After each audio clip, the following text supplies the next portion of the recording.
Bada bing, bada boo. Humans learn how to detect stress in other humans. Obviously, you have people who don't seem to be able to read a human's emotions well or at all, but humans typically, people guesstimate there's maybe like a 60 to 80% accuracy rate in which one human can detect stress in another human without hearing the very verbal cues of, I am so stressed out right now, which I don't know how great that is. Sometimes I feel like there are people who can't read the cues at all, but that's just a lot of room for error. However, dogs are able to detect stress levels for humans with a 93.75% success rate. Stress and anxiety are the two emotions that dogs show the highest accuracy in detecting, as well as fear. Which actually is kind of sad because dogs have something called emotional contagion, which means when they smell a human's emotions, they can start catching these emotions. Really? Yeah, they can start feeling them. I mean, their ability to smell is exponentially better than a human's, obviously. For example, a human, you get a cup of coffee, you put a teaspoon of sugar in there, you can smell it. A dog, you get 2 Olympic-sized swimming pools, put a teaspoon of sugar in there, they can smell it. If you were to have 752 apples in a giant pile, which I feel like would be as big as the state of Alaska, and you've got 1 rotten apple in there, they would be able to smell it. They can sniff it out, which makes it easy for dogs to hunt babies. When you are a baby, your scent production is pretty uniform and strong. Usually, I thought it would be less because, babies are so tiny, but apparently babies shed skin cells quicker than adults, and as they're walking, crawling, as they're touching surfaces, their skin cells, they shed, and the dogs can smell that trail. Their bland diets of just formula, milk, actually make their scent more consistent. But that doesn't mean that dogs can easily track infants. Every little factor matters, even the quality of the scent. I mean, dogs don't just go around tracking any little human. What they do is they get shown a piece of clothing or a toy, and they use that as the focal point. This is the scent that I'm going to now chase. And that item is like the most important thing for a canine dog. First of all, it has to have been used or worn for at least a few hours, like the sweater. And it would have had to have been worn or used within the past day. Can't be longer than that. And 3, it has to have not been touched extensively by other people, which is really hard for infants. You've got caregivers touching them nonstop, which would create what they call a scent cocktail. And it's actually very interesting. Like when canine dogs go out there to search for humans and even little babies, their canine trainers will even tell them to, it's like deleting scents almost. So they have to first smell the trainer, smell the officers, so that they can just ignore that completely. That's cool. Yeah. And it's very difficult. And maybe that's why these canine dogs are having a hard time tracking Emmanuel. Or maybe it's the fact that he's 7 months old, 25 pounds, and he had just been kidnapped. Emmanuel's mom, Rebecca Haro, she's telling the police everything that's happened. She's at this football game, this football practice with her husband, Jake Haro. So Rebecca and Jake Haro. Her husband, Jake, has a son from a previous marriage. That son is playing football. What he forgets is mouth guard. You can't play football without a mouth guard unless you want to spend the next few weeks tube feeding yourself a diet of mashed potatoes and popsicles. You're going to be missing a front tooth. Rebecca offers to run to the sports store nearby, grab a mouth guard. Jake is like, presumably he's like, okay, I'm going to stay with my son. Rebecca takes their 7-month-old son, Emmanuel, pulls up to the Big 5 sporting goods store. This is August 14th, 2025, a few weeks ago at around 7:30, 7:45. A couple weeks ago? Yeah. Oh. By 7:47 p.m., deputies are dispatched, K9 units are on the ground, helicopters are in the air circling this sports store. And Rebecca's story is very simple, like maybe too simple. I came over here, I parked right at the edge of the parking lot. When I was driving over, I had smelled the baby had went to the restroom. So I said, don't worry, we're gonna change you.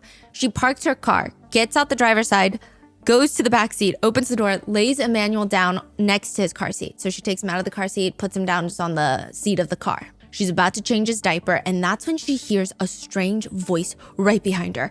And they just say one word, Hola, hello in Spanish. And then she says everything goes white. She says the whole thing happened so fast she couldn't even really give investigators any sort of description on the kidnapper. She literally just heard hola, got knocked out, woke up and her son is gone. Gone. Just like that. Just gone.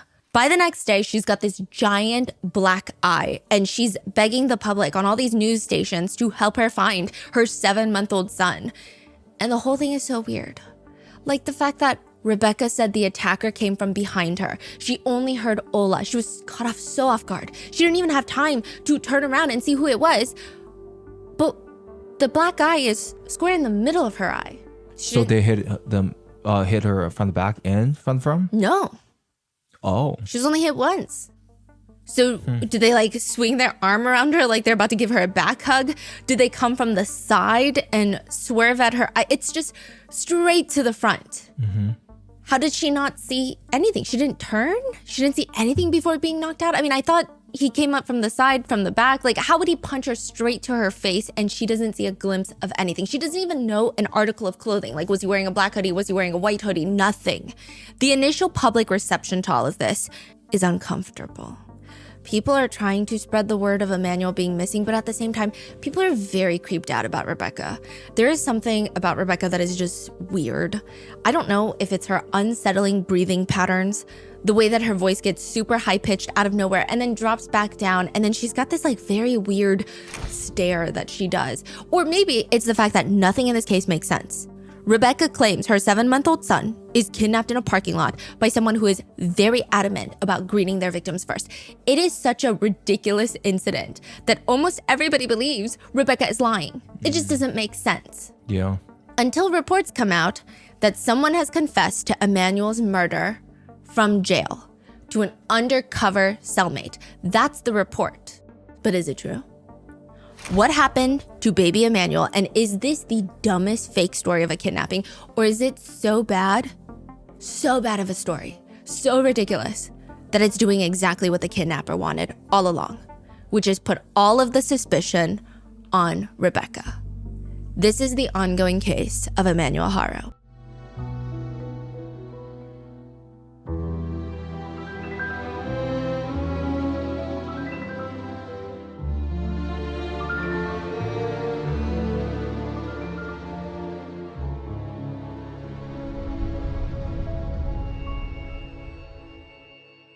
We would like to thank today's sponsors who have made it possible for Rotten Mango to support Baby to Baby. They're a national nonprofit that provides children whose families face financial hardship with diapers, clothing, and all the basic necessities. This episode's partnerships have also made it possible to support Rotten Mango's growing team, and we would also like to thank you guys for your continued support. As always, full show notes are available at rottenmangopodcast.com. Today's case involves the abuse of a child, specifically an infant, so under a year old. If these types of cases involving young children are too difficult, don't hesitate to skip this episode. We'll see you in the next one. Secondly, there are lots of discussions regarding the justice and child welfare systems in the US that have consistently and pretty miserably failed children.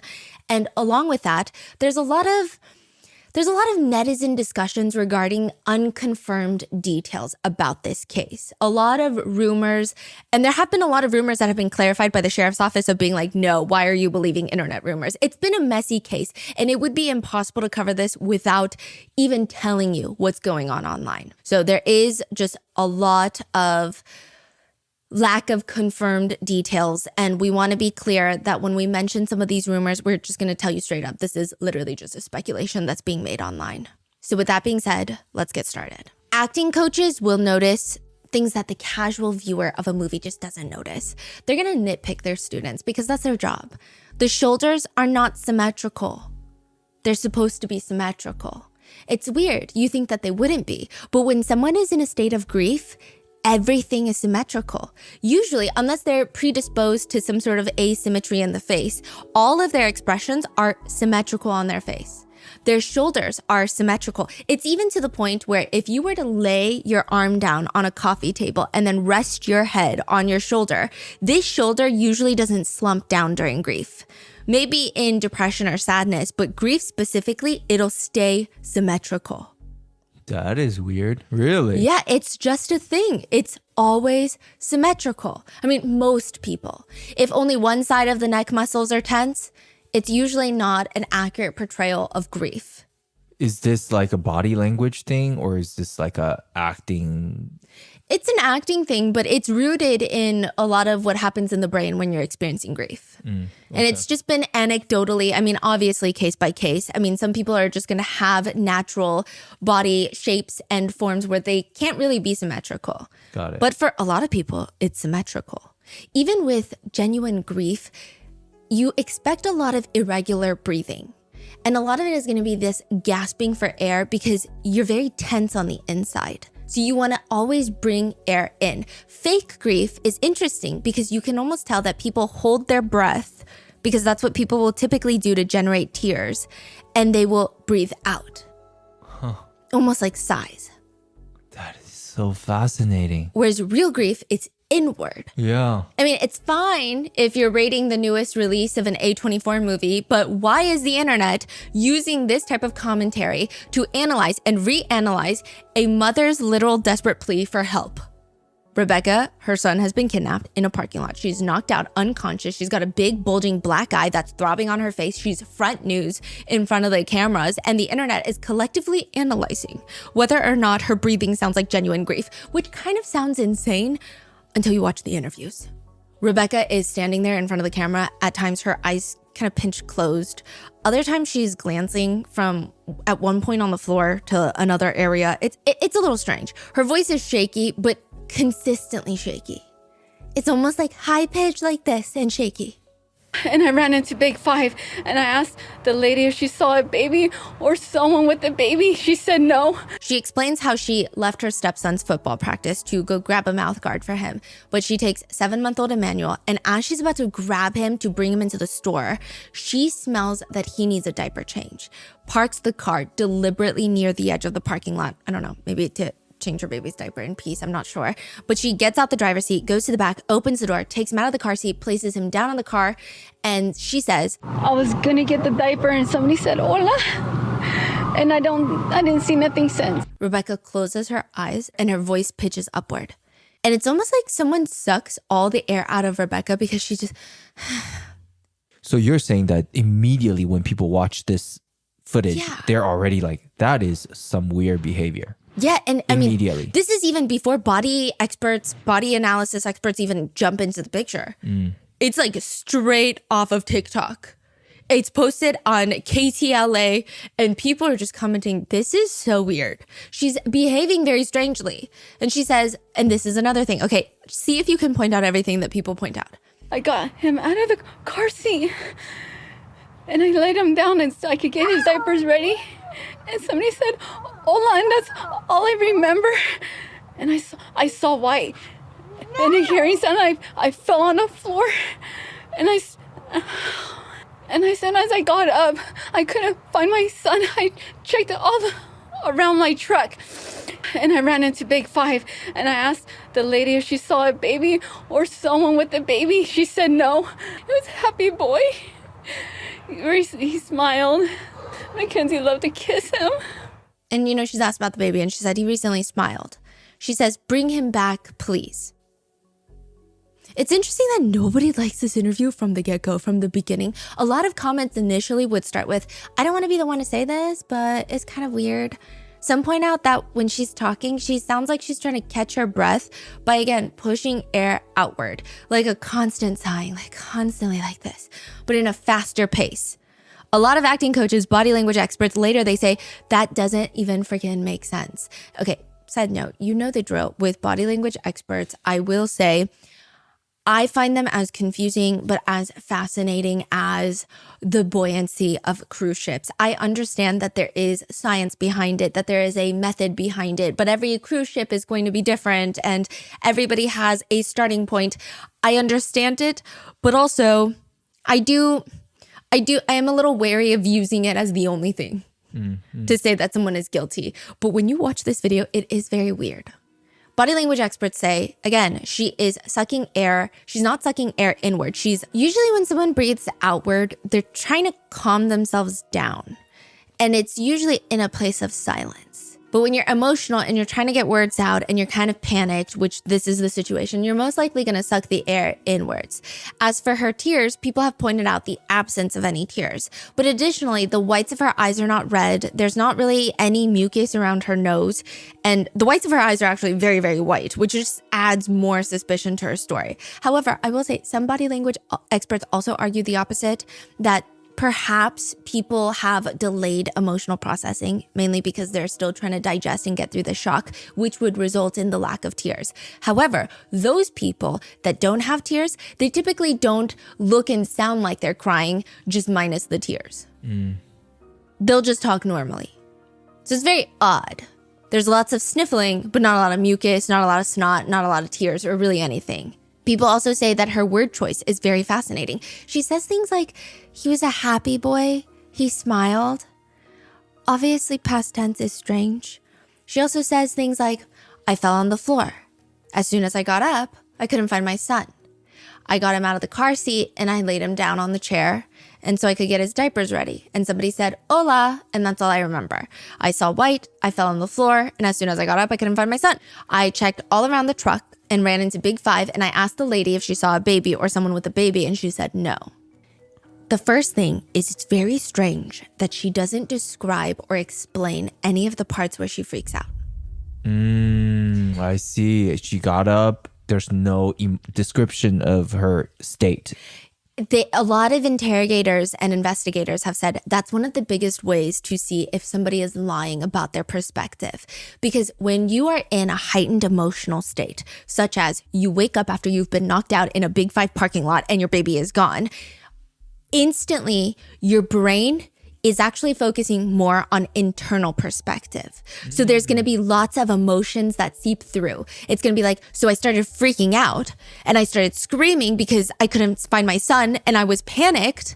There's lots of like internal, so I thought maybe this happened, maybe that happened. So then I checked around the truck. Yeah, like if you're making up a story, you probably will think of the train of actions instead of like, oh, I'm feeling this way at this point. Yes.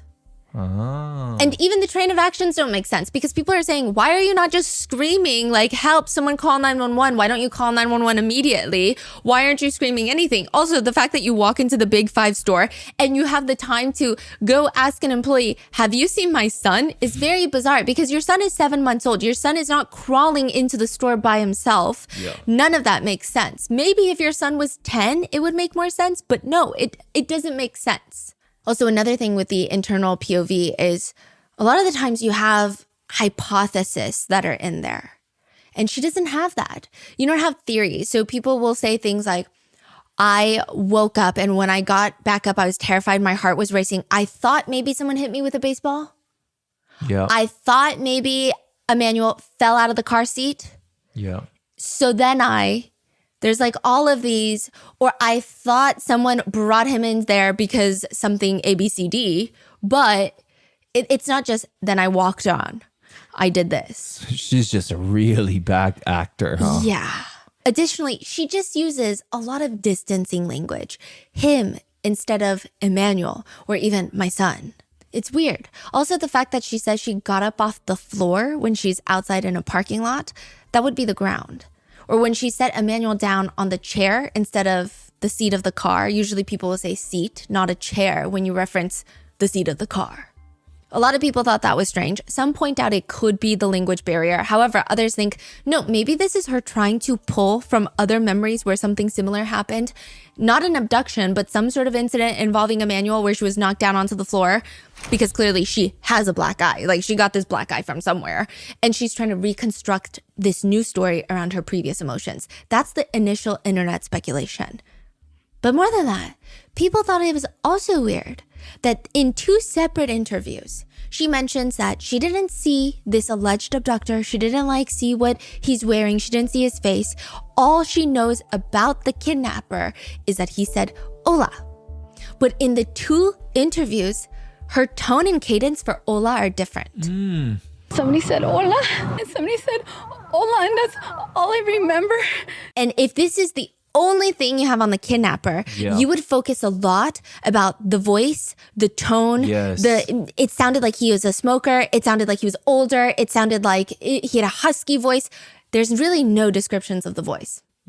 Just he said, hola.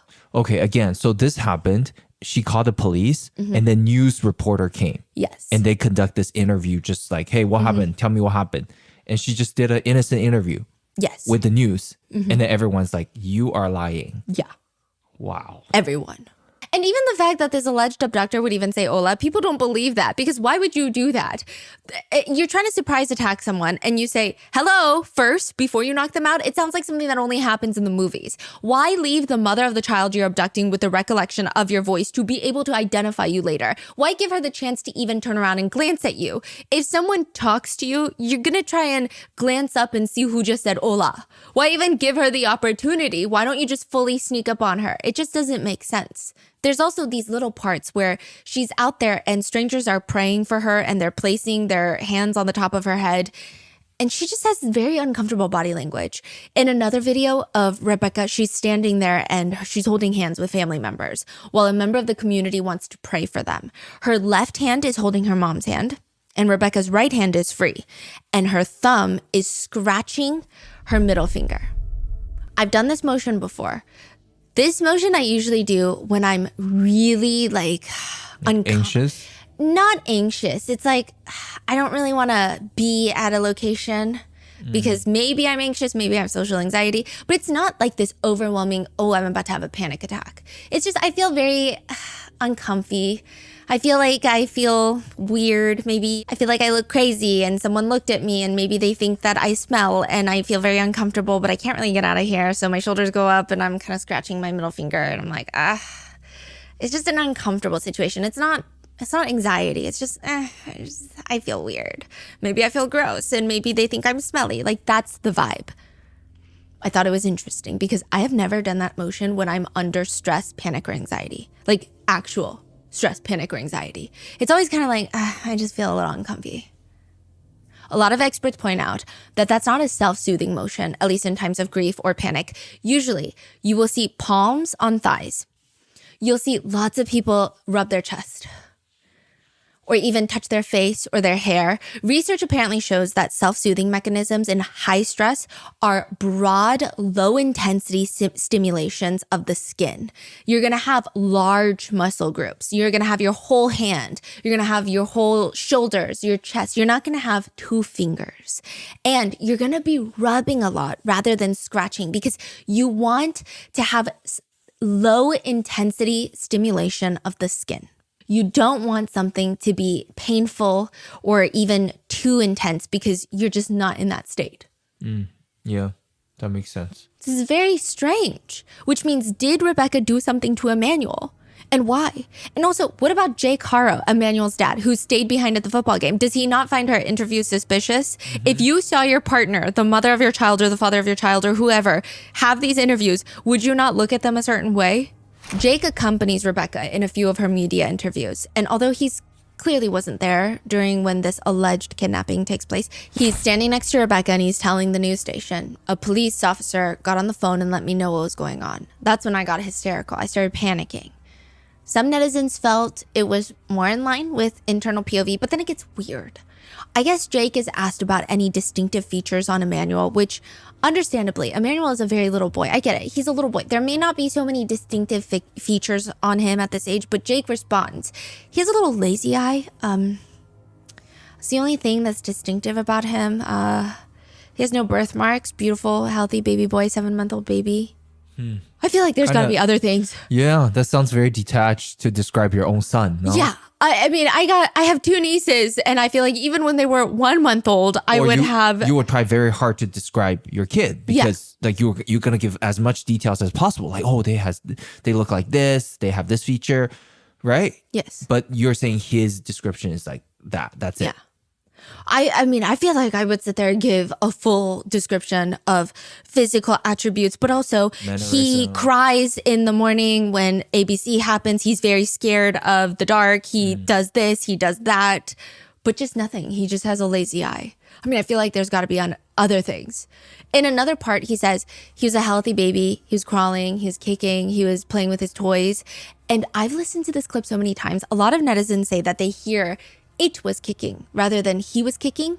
I can kind of hear both. So I don't want to say definitively, but it's still interesting that none of these are personal attributes. It's just like random developmental check marks for kids. I mean, I think he could have ended with, he's a healthy baby boy, but his personality was ABC. Here's this very specific thing that he would do and we miss him so much.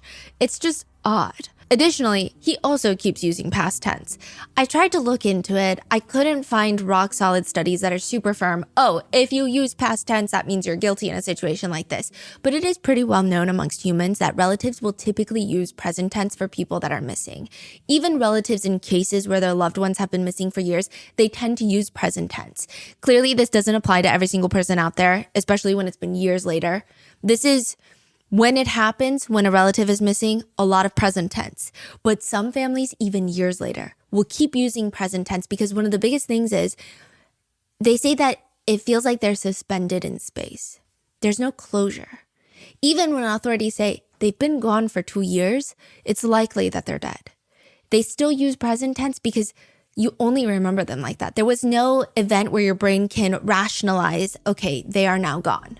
It's very difficult to say, but this is Jake Haro and Rebecca Haro less than 24 hours into Emmanuel being missing using past tense. He was a healthy baby. He was crawling, he was kicking, he was playing with his toys. In another interview, you have Rebecca and Jake both standing there. Jake is wearing a white hoodie. Rebecca is in short sleeves. And Jake is...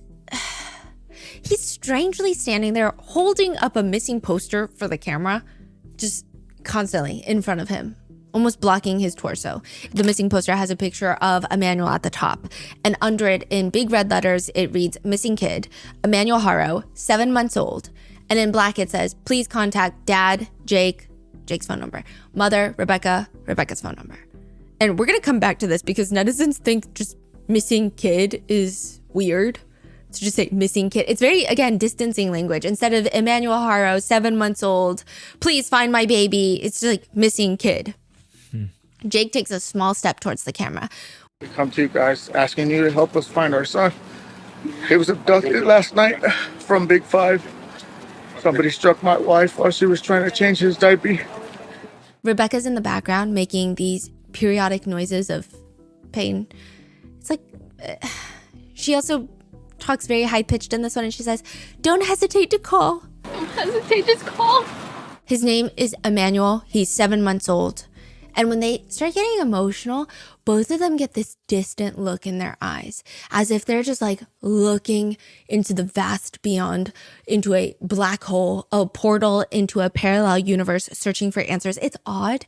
I feel like maybe this would be more reasonable if their son had been missing for years, to have this very disconnected stare where it seems like they're just not here. But right now, it seems like a high intensity, momentum building, adrenaline rushing moment. Why are you staring off into the distance? When asked about any updates, Rebecca says, no, we don't have any. They haven't told us anything. Jake states, they said that they don't have any major updates. He mentions that there's a community search party at 4:30, and he says, we're just asking you guys if you guys could help us, you know? Rebecca's in the back. She's grunting. Please. This is what he looks like. It's just a baby. Just give our son back, please. He was wearing a black onesie with a Nike swoosh on him. Jake sounds emotional, kind of similar to Rebecca, but both of their faces are very scrunched up. However, it's hard to say if they're crying or not. He's just a baby. Just give our son back, please. People have a field day with Jake's interview as well. They point out it's weird that he uses the word diaper instead of a diaper. It almost comes off intentionally. I'm just a harmless man. Diaper is weird. Wow. It's weird. Yeah. Others point out that Rebecca and Jake don't look very close in the interview. Sure, they're both stressed out, but they don't seem like a unit looking for their son. They're not comforting each other, something that they're just on different wavelengths. I will say there is another video of them where they are sitting down and Jake is holding up the missing kid poster and Rebecca is recounting the events to the reporter of how someone said hola before she got knocked out. They're holding hands, but because the sides of their chair are pretty high, the way that they're holding hands, Rebecca's shoulder is like all the way up, and her arm is bent very uncomfortably. It doesn't appear like they're holding hands to get comfort because it's not comfortable. One behavior analysis expert on YouTube says, it's interesting because Jake is not comforting Rebecca. In fact, he seems more intent on engaging with the camera, which one could argue, sure, you do want to engage with the media because media will help get eyes on your case and eyes will help you look for a manual. But in the interviews, none of them are really begging either. Usually parents of missing children, there's a lot of begging involved, begging, pleading to the public, the people, the abductor, the police, like God, it's just a lot of begging, understandably. But there's not a lot of begging. There is a lot of engaging with the camera, but not begging. At one point, Jake just straight up looks at the camera and states, whoever took our son, please give him back. And he does this and he wipes a tear off the side of his face. And people thought that was weird too. People say when you are initially crying, especially when you're standing or sitting up straight, sure, when you're laying down 2 years full of tears, everybody knows that song. But when you're standing straight and you first start crying, they'll usually come out in the inner corners. And then when your eyes are overflowing with tears, they'll start dripping from all corners. Okay, so what does that even mean? But he just is wiping one tear from the side of his face, outer cheek. And there's not even a tear. He just wipes it. Oh, he's looking. Oh, yeah. So it's like he makes a gesture of wiping it, but it's like, how is there a tear from the corner of your eyes? We don't even see the tear. Yeah. And if there is the most microscopic tear that's not caught on camera, it would just be a weird placement for the tear to come out because it seems like it's his first tear to come out. Wow. Okay. Additionally, the white hoodie that he's wearing is fascinating to people because this area is Cabazon. In near Los Angeles, it's where the outlets were. Do you remember? Like you would drive I want to say 2 hours because there was. Okay. Yeah, okay. And it's in Cabazon. Oh, is it 2 hours? I feel and it's hot. Not only is it hot, they were going through a record heat wave. And he's wearing a hoodie. Yes. Why is he wearing a hoodie? What the heck? Yeah. Some overly enthusiastic netizens, whether understandably or not, are wondering if he's hiding something under those hoodies, like wounds, because why are you wearing a hoodie? That's more than weird. Yeah, it's very strange. There's this interesting video taken by someone who was there with Rebecca and Jake right before the media interview. They receive, I don't know if it's a family friend, I don't know who it is, but they come in with a box of printed flyers, the missing kid flyers. It's in a little paper box. Jake is handed it. He opens it up and he's staring at the sack of flyers. Rebecca stares at the flyers, stares at him, stares at the flyers, stares at him, just darting her eyes back and forth repeatedly. It's like she's trying to gauge his reaction to the flyers, which people thought was very interesting because why are you not focusing on the flyers themselves? You're his mom. Wouldn't you want to make sure that everything that is necessary is on the flyers, that the phone number is correct? It's just weird. And Jake has this very stoic, expressionless face for what feels like 5 seconds, but it was probably closer to 3. And finally, he starts looking sad. She then looks down at the flyers and starts crying. And it's only then that she has any sort of emotion. She's just staring back at the flyers, back at him, back at the flyers. It's weird. These interviews are so unsettling that people on the internet are instantly talking about how maybe if you want a 0 rating on IMDb, you hire these two because there's no way they're telling the truth. They're acting. This is an act, which means Emmanuel was never kidnapped, which means where the hell is he? And what did his parents do to him? That is the main sentiment. So much so that Jake's own sister comes out with her own TikTok where she explains the whole story in depth. She's trying to clear the air, just make people understand the real situation. So she realized that he had went to the bathroom on himself. Of course, he's a baby. People are like, that itself is weird. What do you mean? Of course he is. Isn't he wearing a diaper? That's what happens when you wear a diaper. You use the restroom in the diaper. She laid him down in the back. Her back was turned. She was about to change him. She was getting everything prepared. And she felt a tap on her shoulder. So now people are like, okay, now there was a tap on her shoulder. She turned around and all she heard was Hola. So she turned around and then heard Hola.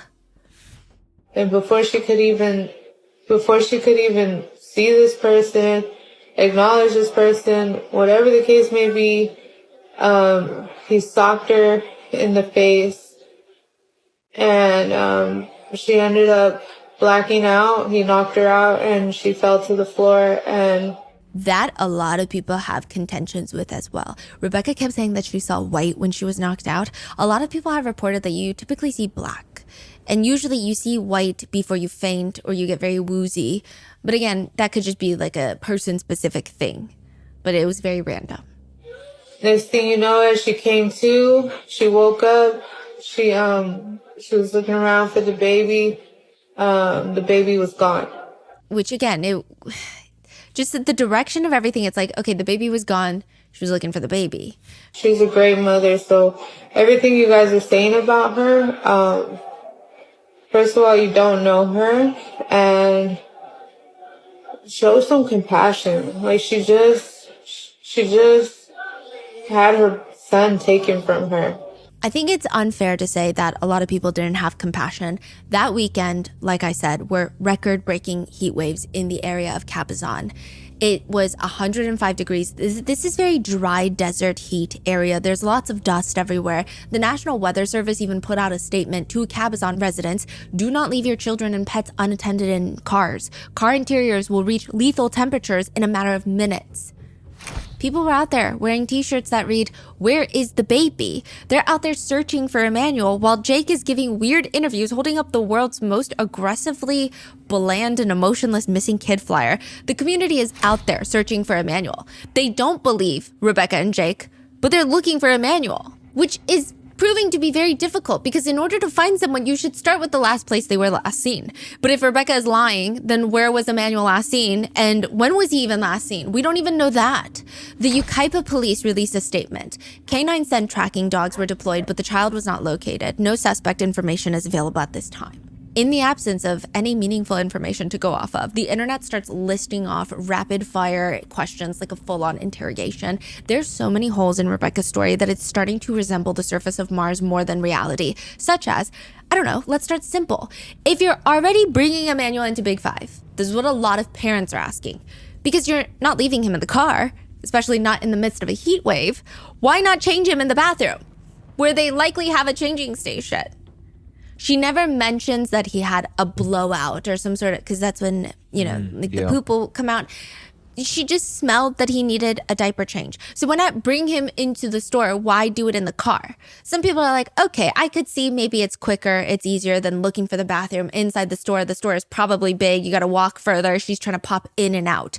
But still, and in a non-remarkably bright moment, one of Rebecca's family members tries to defend all of this by stating it's because Emmanuel didn't have his vaccines yet, so Rebecca would never bring him out of the car. And that was all they said about it. So a few things with that is, what do you mean? She just leaves him in the car unattended? Like, what was her plan going into Big Five? Change his diaper and then walk into the store while he waits in the car? Secondly, a lot of netizens start stringing together the very obvious threads of suspicion, like the fact that a lot of abusive parents do not take their children to be vaccinated because they know that a lot of the signs of abuse are too big to ignore for pediatricians. But there are other questions too. Rebecca states that she pulls into the parking lot. She's about to go in, about to change the diaper, that whoever kidnapped Emmanuel either took a chance that this specific car had a child in it, and that nobody was in the back seat or the passenger seat. Nobody would be able to help Rebecca. There was not another adult there. And that this Big Five store doesn't have cameras. Somehow manages to kidnap the kid without evidence of some larger premeditated operation. It's a lot of luck for a shitty person. It doesn't make sense. There are reports that Big Five employees have told journalists, and if true, the authorities as well, they say the couple are just straight up lying. They say earlier in the month, they came in asking if the shop had surveillance cameras because their car had been broken into and they wanted to see if they could catch the culprit. Oh my God, that is crazy. And if that's true, it's even weirder that Rebecca would allegedly, not really, but allegedly change his diaper in the parking lot where her car was broken into. Because if your car was broken into in that parking lot, you would feel unsafe. But now you're going to change your baby's diaper with the door wide open in this area? Another alleged employee from the Big Five store writes online, she did not have her baby on the day of the alleged kidnapping. The public has the right to know this woman has lied about having a baby with her when she didn't. But what is getting ignored, other than all of these questions, are also the calls coming in from the missing kid flyer. There are 2 phone numbers listed on that flyer, Jake and Rebecca, and neither of them are picking up any of the calls. Turns out Rebecca actually disconnects her phone number after these flyers go out, which is sufficiently suspicious. It's argued that she had to. Her mom is like, no, Rebecca had to because people were calling her and leaving her death threats because they didn't believe her story, and it felt like she was behaving strangely in the interviews with media. Which some netizens agree, but I would say majority of netizens think that's insane. Because no matter how many death threats you get, if there's a chance that there is one legitimate phone call that brings you closer to bringing your 7-month kid home, I don't think people will care. Yeah. Why not keep your phone on? Jake does not disconnect his phone, but he just stops responding. At one point, the absence of all of these statements, the absence of any answers to these questions that make any sense, they decide that there's going to be another family representative. Rebecca's mom, Mary, she starts talking for Rebecca. So Rebecca's mom and Jake's sister, Yeah. they're all outspoken. Yes. They're all supporting the couple. Seems like it, or at least at that point. Mary does a few interviews and she tells the news. They're not going to hurt that baby. That couple were just homebodies. She later tells reporters that Emmanuel is Rebecca's pride and joy and that she waited years to finally have a baby of her own. Which is weird because Rebecca has 2 kids from a previous marriage and she has a 2-year-old daughter with Jake Caro. So Emmanuel is her youngest. She has a 2-year-old daughter. So maybe she meant she was waiting to have a son, because it seems that her 2 previous kids from the previous marriage are daughters, and she has a 2-year-old daughter, and maybe she was waiting years to have a son, but it's just weird. Regardless, Mary says that without Emmanuel, Rebecca is just, quote, she's just going crazy. She can't handle it anymore. She's been without her baby since yesterday afternoon. If you have my grandson, please give it to his mom. She's going crazy. Please have mercy on her. Oh, this is only 24 hours in? Yeah. They disconnected their phone 24 hours in?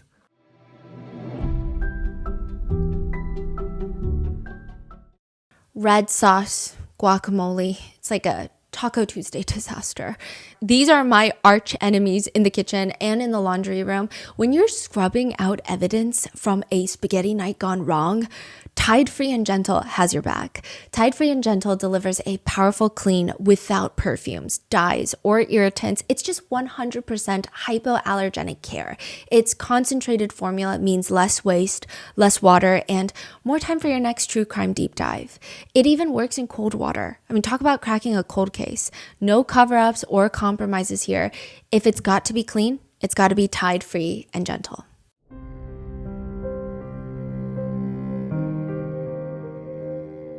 When my family and I opened Grandpa Mango's art studio for a limited time, we were unsure about everything, if I'm going to be so real with you. How can we make checkout safe for customers? How do we handle inventory with an online business? How do we know when we're not going to crash and burn? Shopify was there for us, but you guys were amazing and you guys supported Grandpa Mango's art too. So we have a little something to share with you. It's top secret. It's between you and me, but we have something in the works. And just like Grandpa Mango's art studio, we could not do this without Shopify. Shopify is the e-commerce platform for small businesses. Get a stunning store that's made to sell. You can design faster with AI, choose a stylish theme, or build completely custom for full control. In person and online, sell face-to-face and keep offline and online sales in sync with Shopify's point of sale. Turn those what ifs into why nots and keep giving those big dreams the best shot with Shopify. Sign up for your $1 per month trial and start selling today at shopify.com/rotten. Go to shopify.com/rotten. Shopify.com/rotten.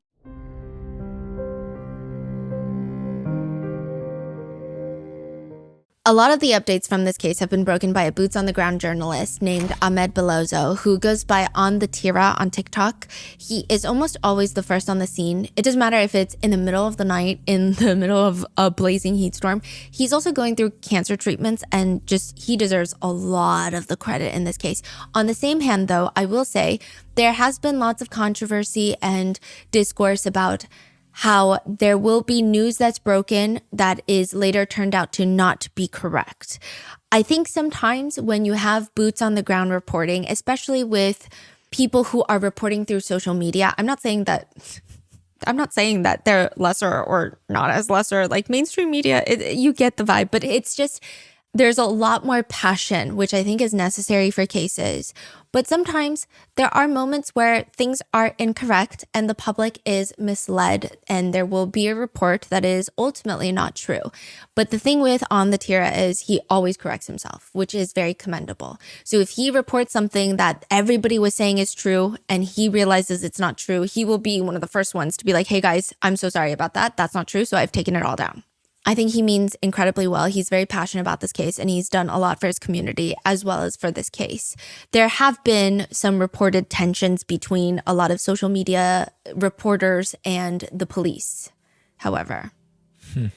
What, police didn't like people talking about it online so much?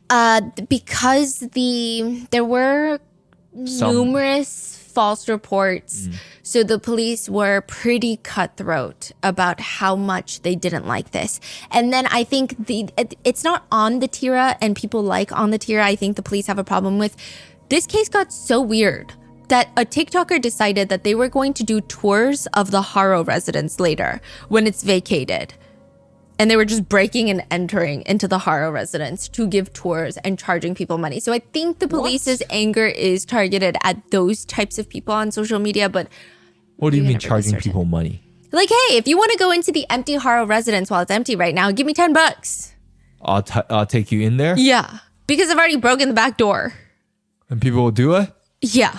I don't know if they were successful in getting in, but it seems like people were trying to get it. Okay. Now, On the Tira goes to interview Mary, the grandmother. And in the interview, Mary states, I'm Mary. I'm the mother of Rebecca's mom. Or I'm, Rebecca's mom. That's how she said it. Please help us find him. If you have him, please return him.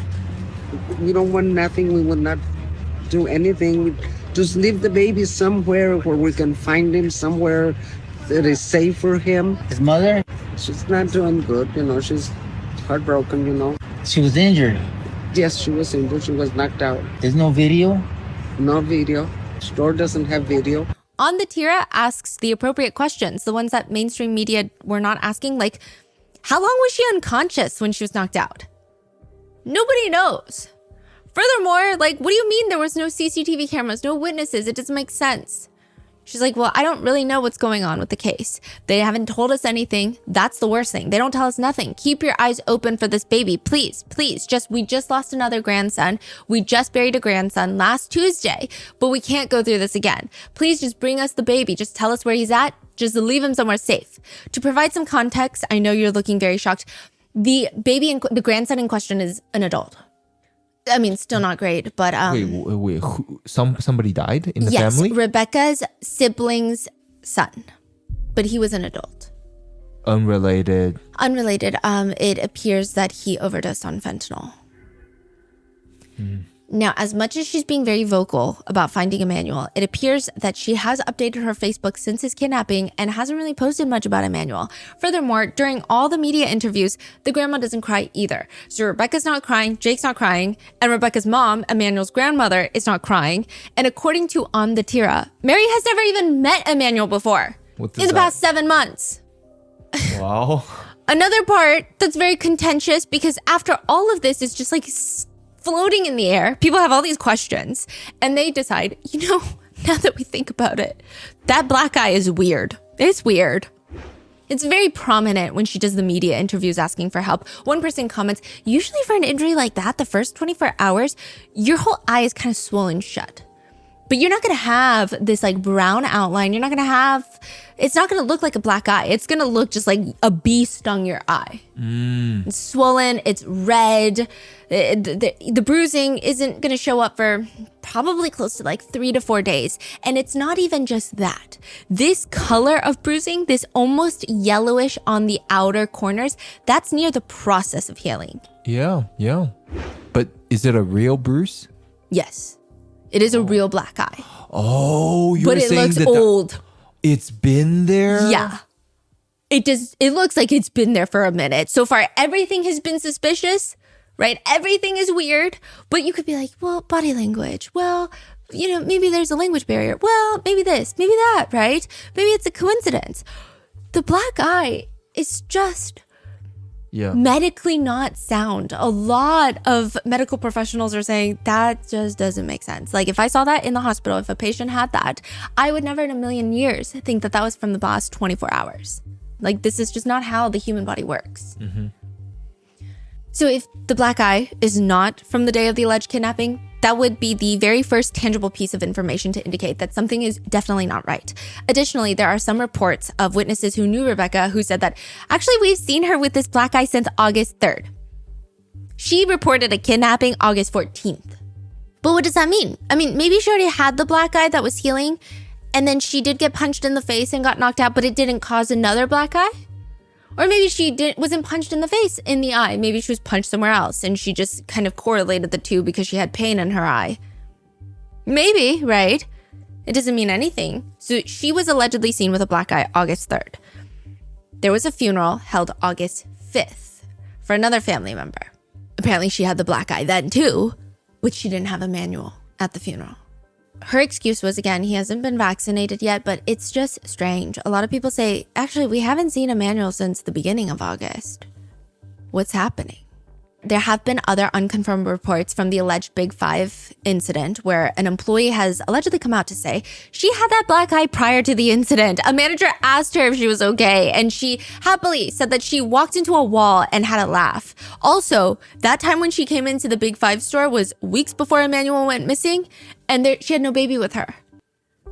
Naturally, netizens start to begin to suspect that Jake is the one that gave her the black eye, and he must have done something to Emmanuel as well. Even in the interviews, people notice that not only are the couple not really comforting each other, even at times where they appear to be comforting each other, she is oriented away from Jake. Rebecca is consistently turned away from him, and he doesn't really turn towards her either. Some people think that she appears to be in fear for him. So 10 days after Emmanuel was reported missing, he's still not found, and it's pretty evident that the authorities aren't really hopeful. The search starts focusing mainly on the mountain areas of the Freeway 60. I mean, you can just imagine that there's not going to be a 7-month-old baby that is surviving 10 days out there. It's like a mountainside. The police are focusing their search there. But more pertinent than that is that the police are not alone. Someone led them here to look for Emmanuel, and that someone is wearing an orange jumpsuit. Jake Harrow, Emmanuel's father, a new inmate at Larry D. Smith Correctional Facility, is out there looking for Emmanuel's body. Because 2 days before this search, the DA decides that they're gonna have a press conference, and they say that they were looking for Emmanuel. They pulled the CCTV cameras from nearby stores because Big Five didn't have their own working cameras in the parking lot. There were other stores. There were stores across the street. They go through footage and it's pretty instant. They think Rebecca is hiding something. They know that she knows more than she's letting on, and she knows that they know that. Once they get this surveillance footage, Rebecca stops cooperating. She instantly shuts up, stops cooperating, refuses to take a polygraph, which is like the least suspicious thing, I think, when you refuse to take a polygraph. But it is the most suspicious thing if you're the 7-month-old's parents. Mm-hmm. Yeah. I mean, Yeah. I guess I'm conflicted because I am a staunch supporter of do not take a polygraph, do not talk to police without an attorney present. I probably would lawyer up in this situation, but I think I would take a polygraph because if a loved one is missing, the more time the police spend investigating me when I didn't do anything is less time that they're looking for my loved one. Yeah, but like you said, right, you never want to, But I think because of everything else, it's weird. Exactly. Forensic teams are seen going in and out of the Hara house, and it's reported that police have found, quote, a substantial amount of blood inside the house. The San Bernardino County Sheriff's Office makes a statement. Numerous interviews have been conducted. Search warrants have been served. Digital and electronic evidence has been collected and closely analyzed. Based on the evidence, investigators determined a kidnapping in Yucaipa did not occur. 8 days after Emmanuel is reported missing. When Rebecca Harrow reported that her son had been kidnapped, folks, within 24 hours through video surveillance, we found inconsistencies in Rebecca's statement. Rebecca and Jake are arrested for Emmanuel's murder. Jake Mitchell Haro and Rebecca Renee Haro are charged with willfully and unlawfully murdering their baby Emmanuel with malice, with the Riverside DA Mike Hestron saying that they do not believe Emmanuel is alive. So not only do they think that he is dead, but that he suffered prolonged abuse prior to his death. The filing in this case reflects our belief that baby Emmanuel was the victim of child abuse over time, and that eventually, because of the abuse, he succumbed to his injuries. There are also unconfirmed reports that Rebecca and Jake had gotten rid of all of Emmanuel's clothes and photos of him. Because when they conducted that search warrant, that was the report that started coming out. They had no clothes of Emmanuel. They had no photos of Emmanuel inside that house. It's like he never even existed, which is pretty ballsy because either they hate being confronted with what they've allegedly done, or they're genuinely just ready to move on. October 12th, 2018. This is 7 years ago, before Emmanuel goes missing, before he was even born. Jake goes to the police with an iPad. It's about his second wife, Vanessa. Jake has been married 3 times. The first wife served restraining orders on him. The second wife, he gets arrested with. The third wife is Rebecca. He also gets arrested with her. But he's saying, hey, something really bad happened to my second wife, Vanessa. He sits down with the investigators and he's like showing them this iPad. My sister actually was the one to find this. She picked it up and was going to Google something, but it was already open on a search tab. And he shows the investigators the iPad. And sure enough, at 1:19 a.m., there's a search that, the search is weird. The only ones that have access to this iPad are Jake and his wife, Vanessa. This Google search obviously wasn't made by him. He's like, I did not touch this iPad at 1:19 a.m. So obviously it must have been Vanessa. And the police are asking him, do you think Vanessa is capable of this Google search and all of this? And he's like, if you had asked me 8 years ago, 8 months ago, I would have said no. But now I think she's capable. The Google search on the iPad reads, is it hard to feed an infant with fractured ribs? Okay. October 12th, 2018, a medically unsound incident takes place at Jake's house. Jake and Vanessa are taking care of their young infant daughter who happens to be sick. She's 10 weeks old, so she's tiny. This is a little baby girl. We're going to call her Baby A. In less than 24 hours, this baby is going to go from having a fever and being sick to being in the emergency room with an acute fracture of the posterior left fifth rib, healing fractures of almost all of her ribs, a skull fracture, brain hemorrhaging, significant soft tissue swelling in the neck, and a healing tibia fracture on the right leg. The doctors noticed that this little baby had suffered from at least 2 seizures, which would have been incredibly painful, and she was having difficulty breathing. When the couple, Jake and Vanessa, get to the hospital, Jake's whole explanation for this would statistically rival the chances of going on a flight to Montana, but then getting sucked into a black hole in space and spit back out on the set of Barbie. Like, it's just crazy. His explanation for all these injuries is, well, you know that like middle divider in the kitchen sink? You know how the kitchen sink, there's a middle divider and then you got one side of the sink and then the other side of the sink? Yeah. Well, the baby fell onto that divider, chest first. So he decided because his daughter was sick, he was going to give her a bath in the kitchen sink. At one point, he was holding her up to rinse the soap from her, and she slips out of his hands, falls onto that middle divider, and her chest hits that center. He didn't see any major injuries. She seemed fine. It was a little slip and fall here and there. What's that to worry about for a 10-week-old?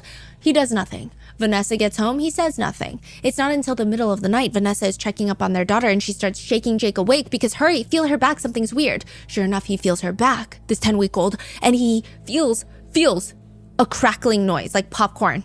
Jake's like, I never felt that all day, so it must have been Vanessa that did something. And look at this iPad search. She was trying to feed her with fractured ribs. According to court documentation, the declaration in support of the arrest warrant, the doctor treating the little girl clearly has a difference in opinion from Jake with no medical degree. She states, findings of intracranial hemorrhaging are consistent with acceleration-deceleration forces of the head with traumatic stress on the neck. The skull fracture is consistent with impact to the head. Multiple rib fractures are typically caused by a squeezing mechanism of the chest. The healing tibial fracture is likely secondary to a traumatic twisting mechanism. Effectively stating, the history of a short fall onto the kitchen sink does not explain her extensive and severe head trauma or her multiple rib fractures. Those are indicative of abuse, head trauma and physical abuse and nutritional neglect. Jake Haro is arrested for willful child cruelty and pleads guilty, along with his wife. This is very interesting because he was not offered a plea deal. You can plead guilty without having a plea deal. Right. Okay, right, so right. when you're offered a plea deal, your attorney are typically working with the prosecutors and you're trying to get the most advantageous plea deal. You're trying to get, okay, the prosecutors are going to tell the judge, we recommend this sentencing, and the judge will usually follow that. When you just plead guilty without a plea deal, it's just all up to the judge. The judge gets to do whatever he freaking wants to Jake and his then wife, Vanessa, the little girl's parents. And in a decision that confuses people as much as they want to... you want to force feed the criminal justice system like 5 gallons of bleach because Jake pleads guilty and he is given 180 days in a work release program. So not even jail or prison. He's given a suspended 4-year sentence, meaning he doesn't have to be in prison, and ordered to attend a child abuser treatment program and like 20 hours of community service. So you got a slap on the wrist. Not even a slap on the wrist. I feel like that, okay. I don't even know how you categorize that. You don't even, I think he spent 1 day in jail. Wow. Like that's not normal for these type of. So what the hell is going on? And I'm always a little confused by cases like this because, I mean, sure, I think that we can all agree we are kind of a diabolical nation. We tend to make everything political. Basic human rights are also political. Sometimes judges will make some heinous decisions because that's how they align themselves politically. Or they're friends with lots of rich people and these rich people are doing some crazy things and they want to protect those rich people. However, I was under the impression that child abusers, especially...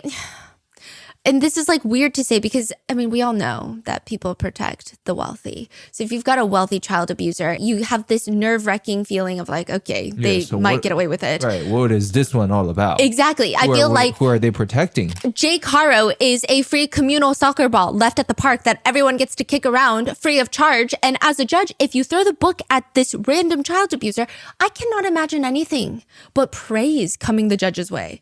Who would object? It's odd behavior that I cannot relate to. Even the prosecutor told the judge to please reconsider and stated to the judge that they firmly believe this is a case that deserves a lengthy prison sentence. I don't believe it should be controversial anymore to petition that every judge not be allowed to use honorable in their title because this is not honorable. And just to piss everyone off more, Jake even later comments on the sentencing for this that he felt it was, quote, fair. Yeah. Wow. What about the ex-wife? Same thing? Same thing. Now, Baby A's family have given news networks consent to share these photos and as a warning for what Jake Haro is capable of doing. She is just 10 weeks old in these photos. This is after the abuse. She's in the hospital. She's just like hooked up to machines. And I think it's always hard to see children in hospitals because the machines just look so abnormally big compared to their tiny little bodies. And one of Vanessa's cousins, so Vanessa is the mother of Baby A and the second wife. One of Vanessa's cousins ends up adopting Baby A and another son that they had together. And she is raising them as her own, which hasn't been easy. The son has fetal alcohol syndrome, which means Vanessa was drinking throughout the entirety of her pregnancy for actually both of her children. However, it did not seem that Baby A had fetal alcohol syndrome, but I guess it's something netizens are wondering. But Baby A is older now. She's 7 years old. She is blind. She is unable to walk. She's unable to talk or swallow due to damage from being strangulated at that young of an age. You're kidding me. These are all from the injury? Yeah. She only has 3% of her brain function. She needs full round-the-clock care for the rest of her life. She uses a feeding tube. I mean, Jake nearly killed this baby, and they let him go. So then he has 2 more babies with Rebecca, and it seems like he killed Emmanuel. Vanessa's cousin, since Jake and Vanessa can't and should not take care of Baby A, she decides that she's gonna do it. So she takes them and she's been taking care of them, and she's actually just taken in a third of Jake's children. So Vanessa is the second wife. Mm-hmm. The 2 kids that Vanessa's cousin has taken are Vanessa's 2 kids. Yeah, that's her cousin's kids. Yeah. But now, the 2-year-old daughter that Rebecca and Jake Haro had didn't have anywhere to go, and so she's taken them in too. Yeah. Wow. And when she first saw interviews of Rebecca and Jake Haro talking about how Emmanuel was kidnapped, she immediately just had a very bad feeling that this story just doesn't make sense. I don't even know how Jake is allowed to have children, let alone be free, but let alone have children in his care after nearly killing his daughter and pleading guilty to it. So now both Rebecca and Jake have been arrested for murder with malice, and netizens suspect that the two will eventually turn on each other, probably Jake first, because that seems like what he was trying to do with Vanessa in 2018. But you say that Jake came out of the prison to guide them to search? Yes, so that was all over the news, and that's why people were like, this is indicative that he's gonna turn on Rebecca. He's working with the police. We don't see Rebecca out there. So it seems like he's trying to cooperate to make it throw this all on Rebecca. Yeah. That was the initial feeling. That is all. It gets weird. People think that they're playing mind games right now. Okay. So you're saying they didn't find the baby? No, not yet. To this day. Oh, so he came out to say, hey, let me show you guys? Well, okay, it's very unclear of why they ended up at this place, but we do know that on the side of Freeway 60, they're looking for baby Emmanuel with the police and with Jake. He's in his prison orange jumpsuit and they're looking. We don't know if because police saw their cell phone records and were like, why were you here for so long? We don't know if it's Jake being like, oh, let me take you where I left his body and leading them on a goose chase. We don't know. Okay, so we just saw them outside. Yes. That's all. And they were searching for quite a bit of time. And this is not the only strange thing that's happening within this family. So Jake has previous child abuse convictions. If hell has a basement, Rebecca and Jake and some of Rebecca's family all live there. Because Rebecca is not the first in her family to get arrested for murder. Blood spatter is very difficult to get out of your clothes. You can't put it in the washer. You could wash your clothes 10 times. And it's not going to get the DNA out of it. The DNA and even evidence of the iron from the blood, it almost embeds itself into the tiny microscopic fiber elements of a shirt. And I don't care if you wash it on the sanitize cycle 10 times, most likely the police are going to be able to find out that there was blood on this. Really? Even with bleach? Yeah. Wow. And that's why some killers do some very weird things to try and minimize blood splatter. Some will straight up wear hazmat suits, rain ponchos, or in some cases, a shower curtain. Whoever did this, whoever killed Jaylen, covered their body with a shower curtain to minimize the blood spatter. Rebecca's brother, James, has a girlfriend named Jaylen who was found deceased in their bathtub from a gunshot wound. He would tell authorities that she self-exited and he didn't know because he was asleep. He would be arrested for her murder and charged, convicted, and he is now serving 52 life in prison for murder. And who was supporting him throughout this entire case? His mom, Mary, the same grandma that's supporting Rebecca. She told a news outlet, I know my son is innocent and I will continue to fight for him. There's new evidence. There's a lot of new evidence. We're going to fight to get him a new trial. We're going to appeal the conviction. We're not going to stop. She says there should be an in-depth look into the victim's mental health records, which... What? Because they're trying to argue that it was a self-exit. So where did the shower curtain came from? You're saying he shot her while covering himself with the shower curtain to not get blood spatter on his clothes. Oh, that was proven in the court. You're saying, okay. And it's crazy because other things that were proven in court is that, I mean, I think everyone deals with negative feelings and maybe sadness, but she texted her family that James had, quote, gone psycho on her, smashing the phone and screaming at her. And this is the day before she's found dead. She tells her friend around that same time that James was increasingly getting violent and erratic. At one point, he pulled his pistol out of the safe, which scared the shit out of her. But nevertheless, Mary, the mother, she goes on to create a Facebook page, something along the lines of James is innocent, free James, support James. And there's a very specific post on there that reads, Jaylen suffered from a chronic condition that made it too painful for her to have intercourse. In fact, in their almost 5 years together, James and Jaylen only had intercourse one time. James accepted Jaylen's condition, saying that there were other ways that they could engage in sexual intimacy. According to Jaylen, she was being treated for the condition to reduce pain and discomfort. However, the treatment never improved the condition to the degree where she could tolerate intercourse. Jaylen expressed concern that she would never be able to conceive and could not provide a mate with children. The doubts Jaylen must have had, the depression that a partner other than James would ever tolerate, let alone accept such sexual dysfunction. She must have had serious doubts about her romantic possibilities, and establishing other intimate relationships was never brought up at the trial. The only comments made were the condition was under control and Jaylen was never depressed about it. So they're trying to argue, obviously she self-exited because she was very depressed, and she was depressed because of this. But you know who was so sweet and accepted her? James. Jamie boy. This mom is out of her mind. Yeah, and it's just like a profoundly idiotic take.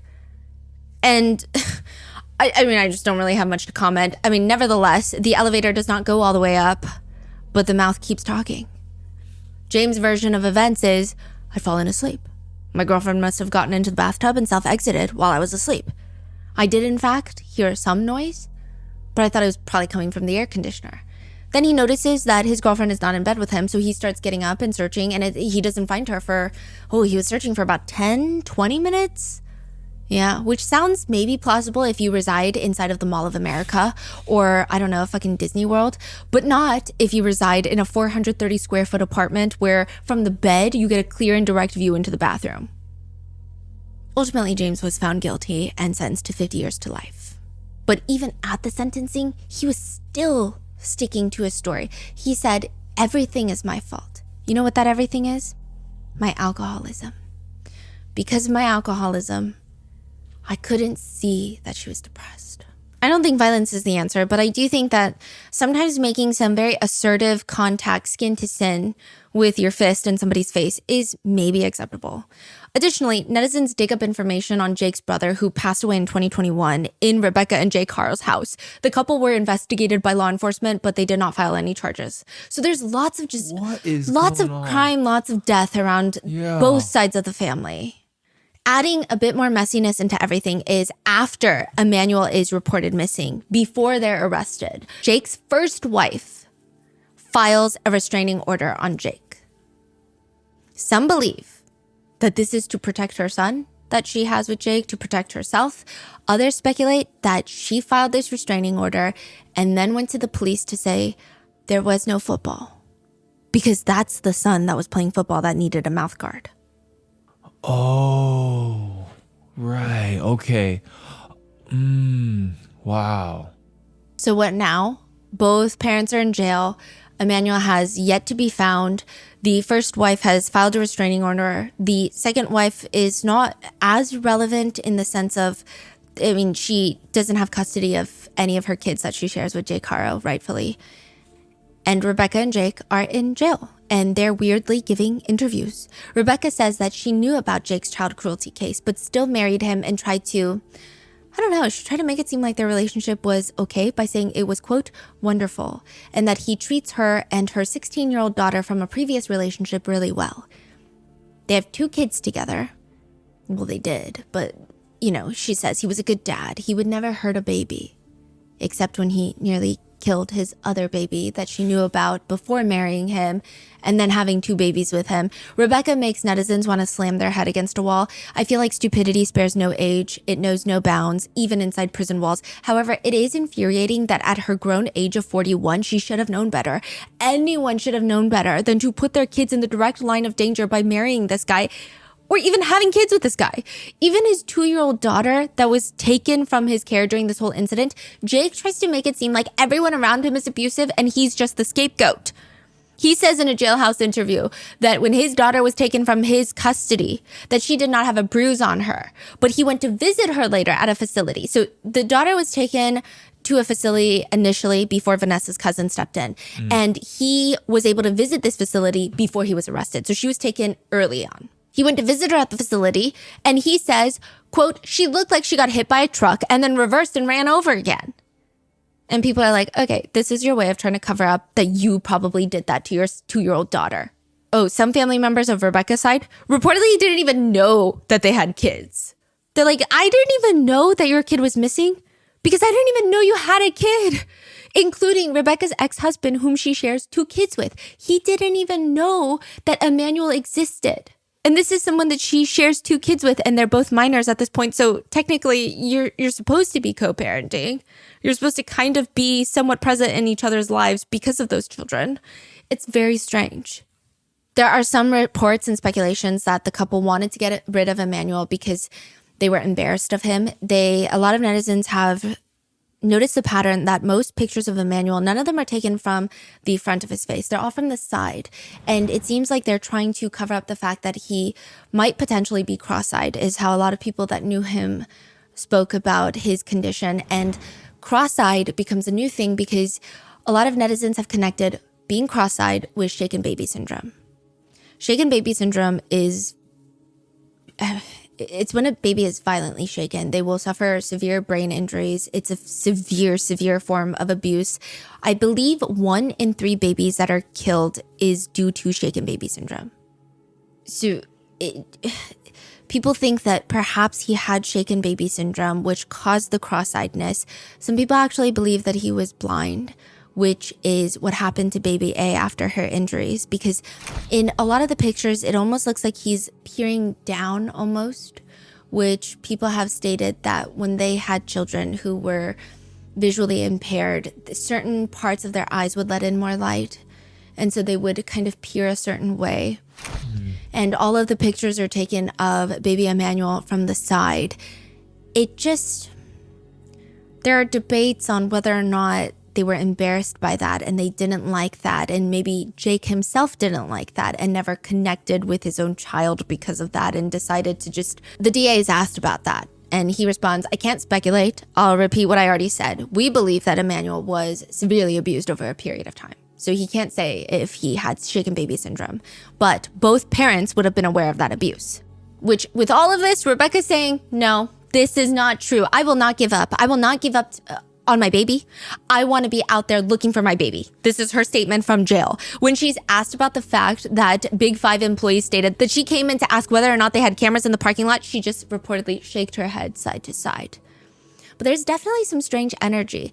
After Jake is seen cooperating with the police in his orange jumpsuit off the side of the freeway, Rebecca releases a jailhouse statement, and then there's all these reports that Jake is going to throw Rebecca under the bus, and then he finally does a jailhouse interview where he is very supportive of Rebecca.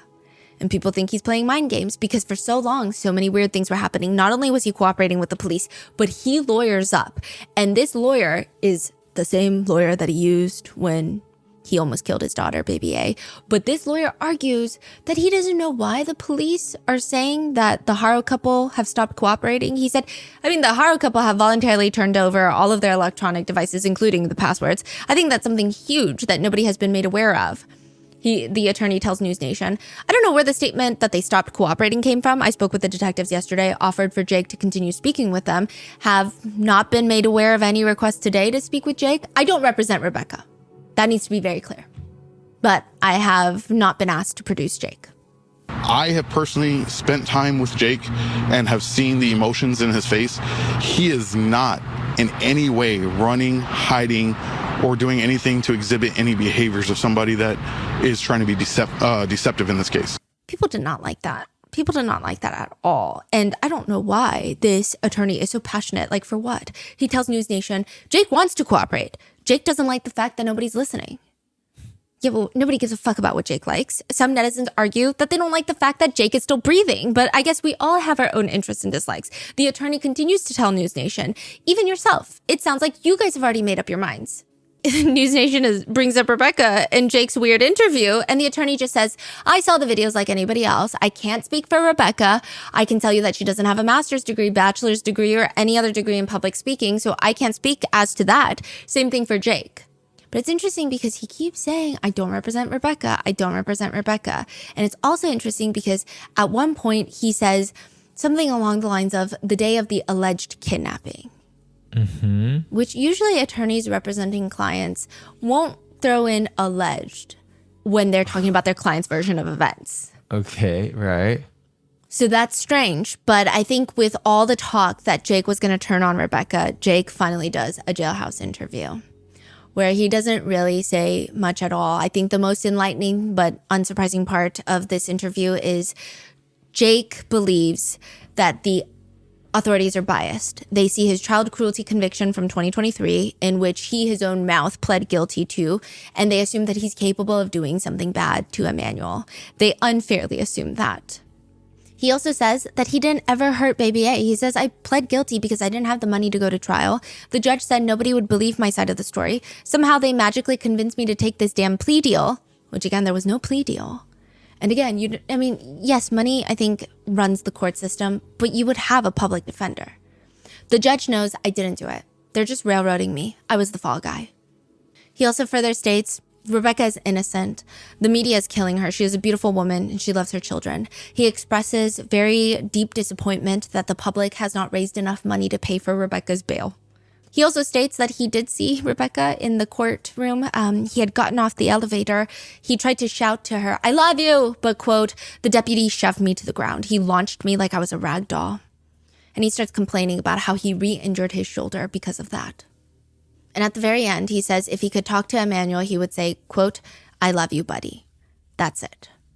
Now, there are rumors that in jail, Jake confessed to murdering Emmanuel, that there was a Perkins operation. So a Perkins operation is if you are charged with a crime but not yet convicted. So you're about to go to trial. You're in your little jail cell and you get a new cellmate. The cellmate is pissed off because he's also in jail for the 5th time. He's ranting to you. He's giving you little tidbits on what's the best food in jail. And then suddenly you're opening up and you're like, you know what? The cops think I fucking killed him. And guess what? I did. Turns out the person you're talking to is an undercover cop. That's a Perkins operation. So there were heavy reports, mainly coming from a major news reporter from News Nation, that this was the situation. However, with the recent press conference held by the DA's office, they said that is absolutely not true. This never happened. There was no Perkins operation. He did not confess. There was no confession. You've got it wrong, and you need to stop believing social media. So there's just a lot of unconfirmed reports and just a lot of unanswered questions, and one of them still being, where is baby Emmanuel? There's going to be a court arraignment, I believe September 4th. So probably around the time that you see this. I'm going to leave a pinned comment about what happens, but this is usually when the judge formally reads their charges and they will talk about their pleas. They will go through maybe some discussion about discovery, but that's about it. It's not going to be like the most enlightening court hearing or anything of that sort. I don't think we're going to get answers, but that is where we are. What are your thoughts on this case? Let me know in the comments and stay safe. I will see you in the next one.